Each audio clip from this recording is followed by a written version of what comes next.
Welcome everyone to the Everyday Experts podcast. I am your host, Bobby, and I am here with my co-host, Heidi. Hello, Heidi. Hello. It's not an Everyday Experts podcast episode without a hello from Heidi. That's right. Well, welcome back, guys. Hopefully you listened to the previous podcast where we had Marcy Snodgrass with us talking about general knowledge of self-care. Today we're back because she has so much knowledge to share with us. We wanted to get every ounce of expertise out of her that we could. So today we're going to be talking more about yoga. We've talked before about more intense ways of working out, but today we wanted, well, that's really not fair. Yoga is an intense way of working out too. Don't spoil the whole episode. I know, but we're going to be talking about yoga today and finding out more about that different type of exercise. So we hope you enjoy the next excerpt from our conversation with Marcy, but enough from us. Here it is. Swipe noise.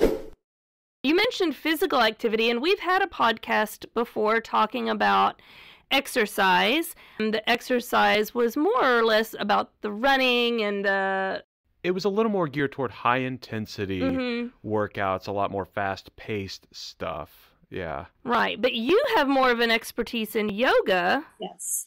So I think there have been a lot of stigmas and some misconceptions about being in shape, regardless of what kind of activity you have. But do you see those stigmas really deterring people from feeling like they can succeed at yoga? I mean, listen, we all have excuses for stuff, right? Okay, so I'm making excuses. I'm not sure how good I am at yoga. No, think about it. Like, if you want to go to a class, it's daunting to walk in any kind of exercise class, I think. But for yoga or Pilates, Pilates is really scary to me. Yeah. So it is to a lot of people. That's super common. You're in the norm, right? Oh, good. I'm in the norm. But if you think about it like anything else, like if I were going to a basketball court and trying to play basketball, that would be intimidating to me. Mm-hmm. So I'd be like, I have no clue. But it's just like anything. If I were starting a new sport, I'm a beginner. I'm learning. And that's why you go to, like, people tell me, oh, I can't do yoga because I'm not flexible. Well, that's why you go to yoga class, because the more you do it, the more flexible you get.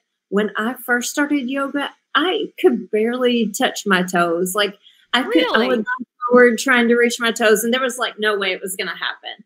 And it wasn't like I wasn't overweight. I was just not flexible. But the more I did it, like I remember that first day that I grabbed my feet, like I was sitting on my bottom and my legs were out straight, and I reached forward to grab my feet, and I was like, I just grabbed my feet. And it was like such an accomplishment. Man, we need to post a picture of you doing some of those poses I've seen that you can do. From touching your toes to the things that you can do is amazing. I mean, well, thank you. It does, and it gets there. That's the thing, though. I started as a beginner. I had no clue. And now, yeah, you see me doing crazy poses. But that's because I've taken the time to do it consistently. And, it over the years, like I've practiced yoga now for probably 13 or 14 years, and maybe even longer. And even that, like there are times like when I moved across the country, like this year was just 2022 was a crazy year. And I took some breaks, I had lost my hearing and I was off balance, and I was feeling like, oh man, I can't even go into yoga class because I'm falling off my mat. I'm looking like I'm drunk in class or something. And so I was like, it was, really embarrassing to me, especially the level of practitioner that I was, that I had become. And a teacher said to me, like, I was still going to sauna class, and she said to me, like, it doesn't matter. Like, you are where you are today, and just come back into class. Like, it doesn't matter if you're falling over. Nobody else cares because they're so, they're so involved in what they're doing on their own mat. They don't care if you're falling over. They're not really paying attention to you. Just do your thing. Like, it doesn't matter what level you are. Just come into class and do your thing. I, myself, still fell back into that.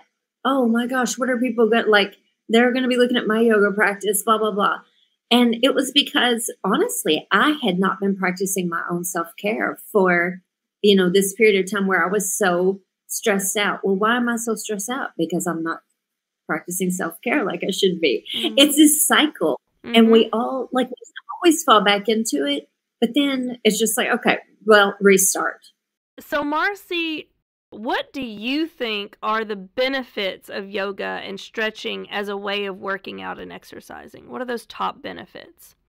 The top benefits of yoga are really physical and mental, because at the same time, when you're in class, it really helps to clear your mind. And because you are using breathing techniques along with the movement. Now, there are so many different types of yoga. There are just normal vinyasa classes, which basically means that it flows one breath, one movement. And you're creating, like, on the inhale, you're doing one movement. On the exhale, you're doing another movement. Okay. And it's really nice because it forces you to breathe because, you're being reminded every single time. So the teacher might be like, inhale, lift your arms kind of thing. Exhale, fold over. So it's one of those things that it really gives you clear instruction. And so not only are you getting that movement, you also have then hot yoga classes, which that's one of my favorites, really? Hot yoga or hot vinyasa. So you might have, there's 26 specific postures for a typical hot yoga class. And basically, you go through those same postures every single time you go to class. A lot of men enjoy hot yoga because you don't have to be as flowy, and it has more just like you're doing the movement, you stop, you do the movement, you stop. But you are practicing in usually 98 to 103 degrees, which is great. No, thank you. Because it helps to detox a little bit. I know, just breathe. It's okay. Like, that's the reaction that a lot of people have. But it is great because you have less injuries. It also helps to detox. You're sweating a lot. And so it just really helps that metabolic shift to happen a little bit quicker. So it's a great one to use, especially for guys or athletes. It's a perfect one, and you can see your progress. So, like, there are a lot of places that do a 30-day hot yoga challenge, and that's a really great way to get involved in hot yoga or in yoga, period, because it's like the first few days you feel like you're going to die, and you think, why on earth did I do this? This is like crazy.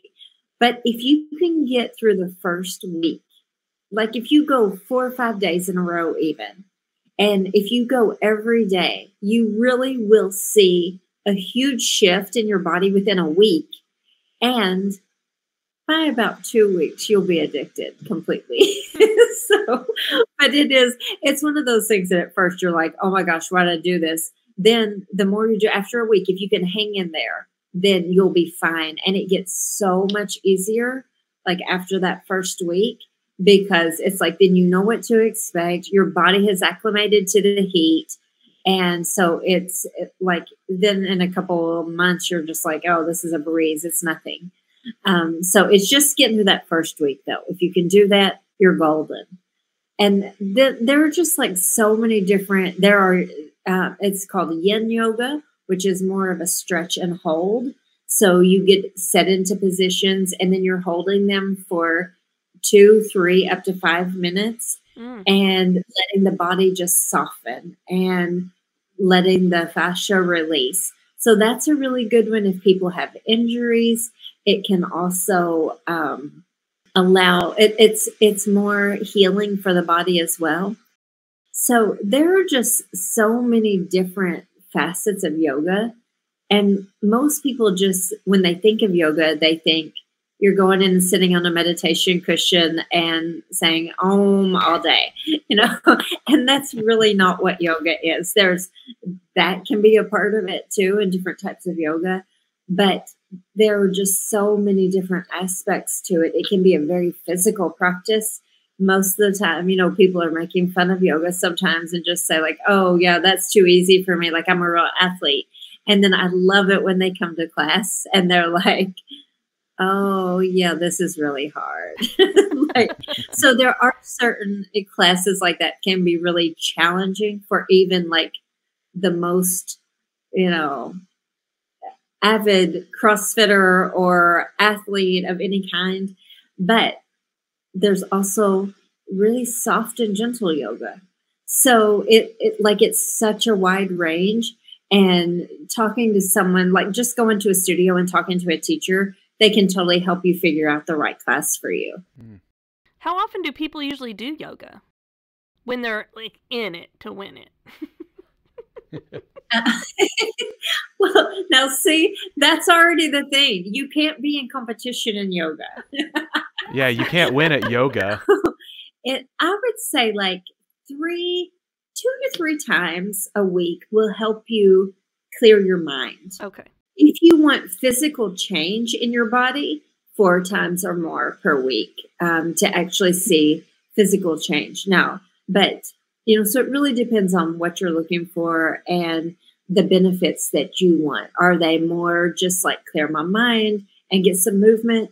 Or are they like, I want to change the way my body looks and the way my body feels?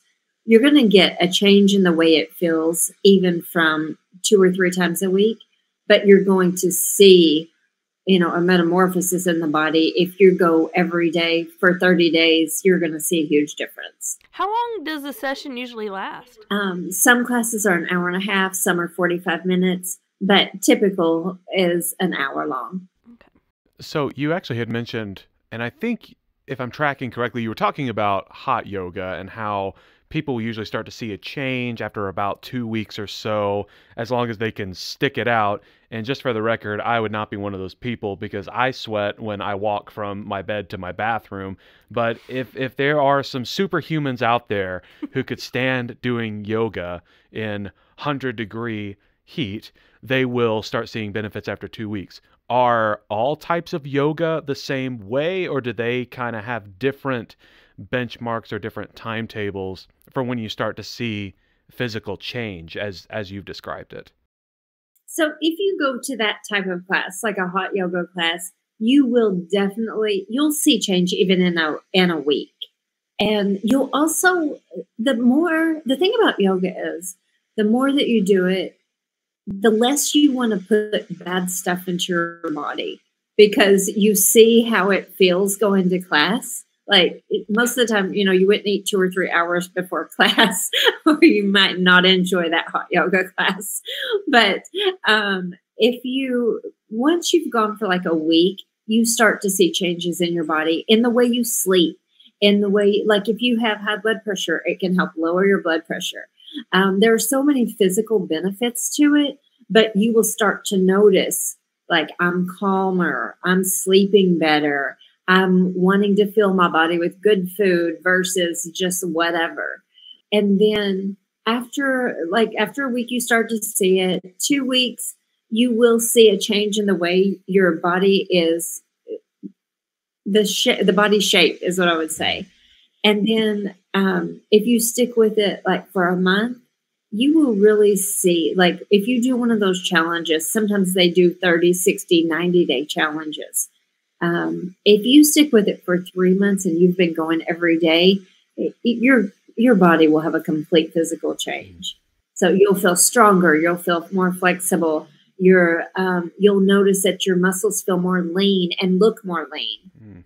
So, and the difference in strength is huge as well. So it's a great one also for people who are like getting a little bit older and where we need that weight training, because you're using your own body as the weight training.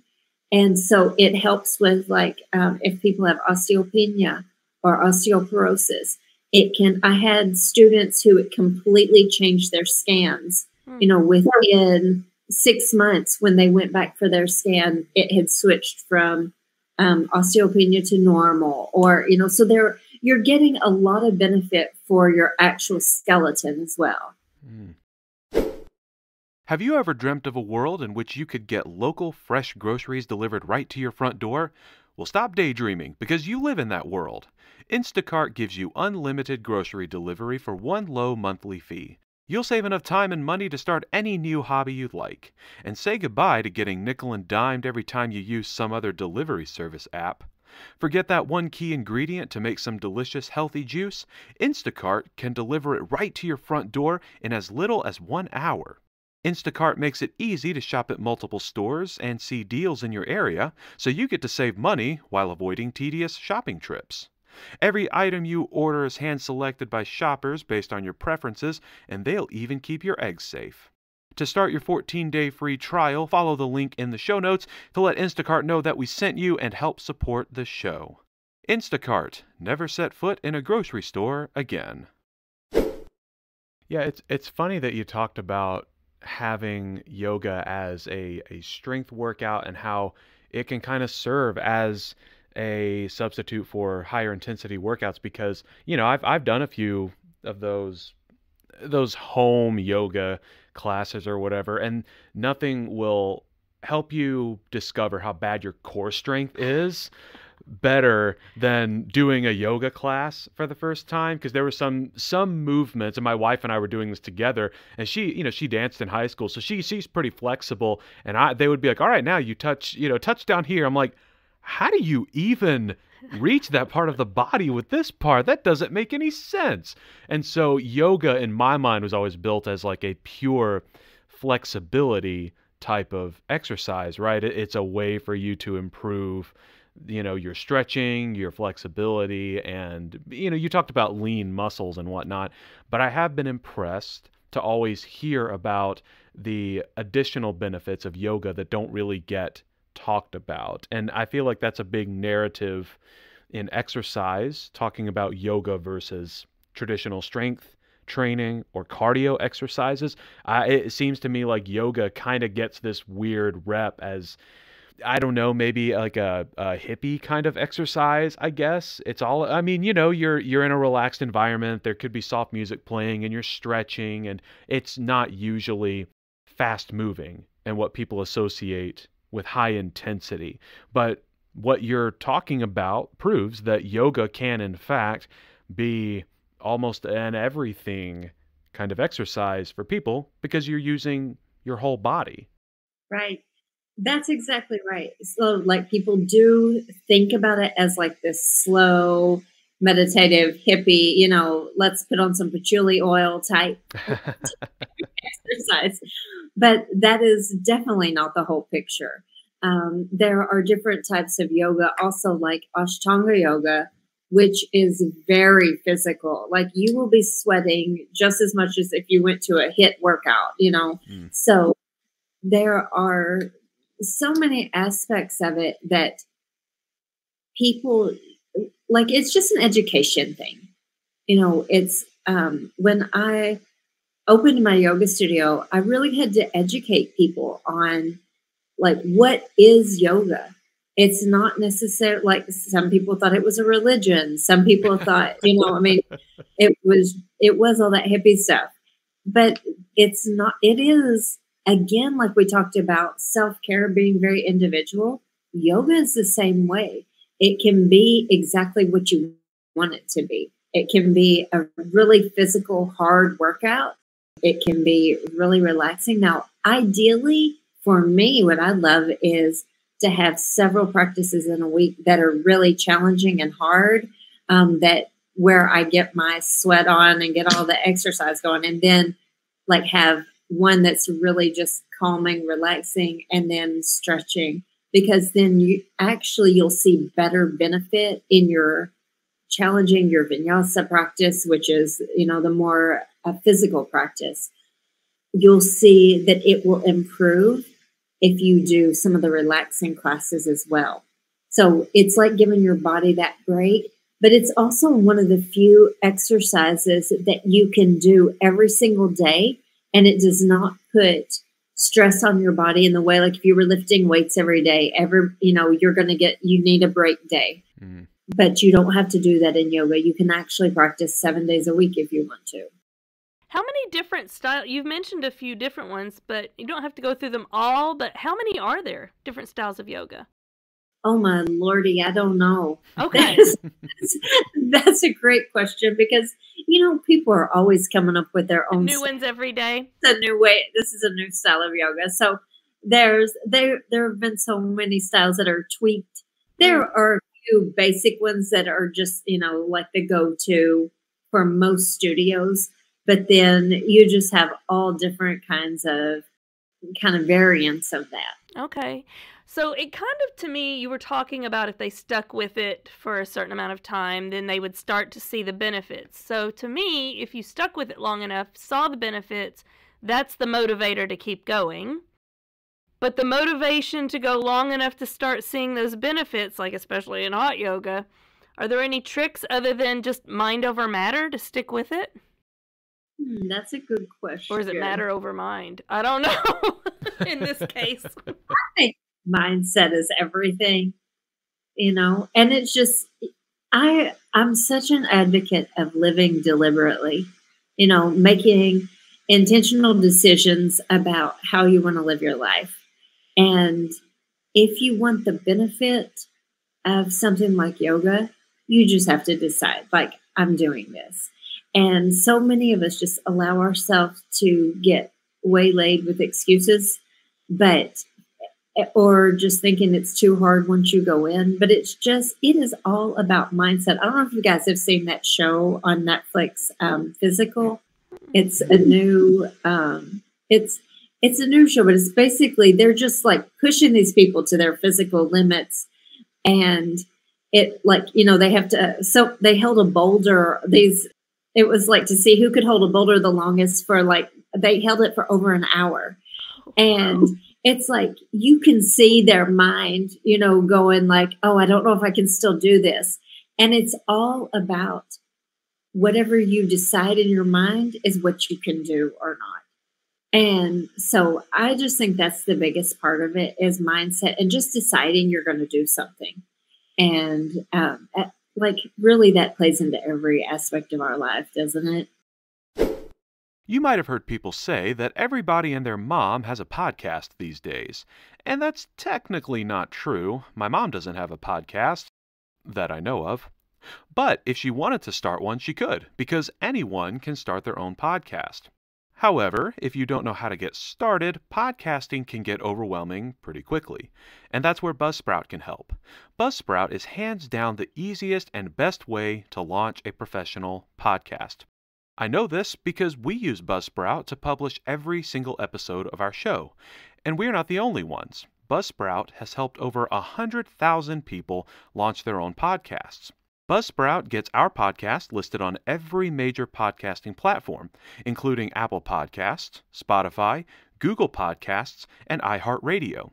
We also get to use Buzzsprout's intuitive, user-friendly website, along with audio players you can drop into other websites, detailed analytics that show you how people are listening, tools to promote new episodes, and so much more. You can also learn from Buzzsprout's team of passionate podcast enthusiasts who want to see you succeed. Buzzsprout publishes blog posts, podcast episodes, and YouTube videos every single week, so you can learn podcasting like the back of your own hand. To start your own podcast and get a $20 Amazon gift card, follow the link in the show notes. This lets Buzzsprout know that we sent you, and it helps support our show. Buzzsprout, the easiest way to start a podcast. You had mentioned that there's lots of resources online for people to do yoga at home if they wanted to. Do you have a favorite that you would recommend to someone for starting out just to explore? I used to use yogaglow.com. It's yoga, GLO. Okay. And that one, it is a paid subscription, I believe. But now I do believe that you can find so many just things on YouTube. Elena Brower also has some really nice yoga classes, and I believe hers are on Yoga Glow. And so there are several different styles on Yoga Glow, so that you can kind of go through and see like level 1, 2, 3 of each style of yoga. So you can do, if you only have a quick, if you have 30 minutes to do something, you can go through and find a practice to do for that. If you want to do a beginner level, or you want to do challenging, if you want to do a handstand workshop, like you can find just about anything on Yoga Glow. So I would recommend that one probably as the online. Also, there's so many people to follow on Instagram, and you can just do, hashtag yoga teacher. And a lot of them are doing practices on Instagram now. So, I wouldn't have thought of that. The public library in my county actually has a once a week yoga class also, which I was like, oh. At the library? At the library. So, probably could check community boards and see if, free classes are being offered and that kind of thing. I guess that makes sense. The library is a quiet, calming place. They have a community room there, and so they have classes that come in, sometimes arts, and now it's yoga. Or, most people's insurance programs probably provide some videos now because, they want you to be healthy. So that's true. That's a great idea about the community things. Also, you can just like Google and see what's available like in your own community. Because I know there's actually a lot of bars in like Nashville and in Tampa both that they actually will do like a yoga class, and then they'll do like mimosas afterwards. Hey.